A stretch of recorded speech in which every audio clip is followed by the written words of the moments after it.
ताज़ा तरीन वीडियोस के लिए हमारा YouTube चैनल सब्सक्राइब करके बेल आइकन प्रेस करिए ताकि आपको मिले हर अपडेट सबसे पहले।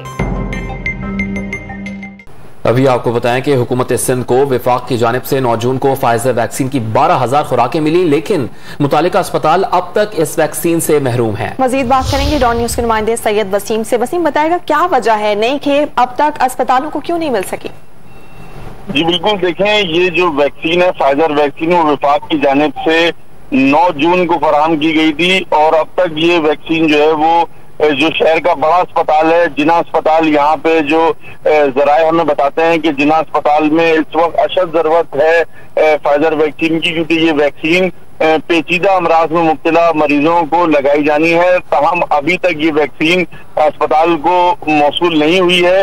इसी हवाले से महकमा सेहत से हमारी बात हुई तो महकमा सेहत का ये कहना है कि वैक्सीन के हवाले से उन्होंने भी लाइल्मी का इजहार किया है कि अब तक अस्पतालों को क्यों फराहम नहीं की गई, क्योंकि ये 12,000 डोजेस थी वैक्सीन की, जिसमें से जो महकमा सेहत की जानिब से अभी ताज़ा वैक्सीन के आदाद-ओ-शुमार जारी किए गए हैं, जिसमें ये बताया जाता है कि अब तक कितनी वैक्सीन की यूटिलाइजेशन हुई है।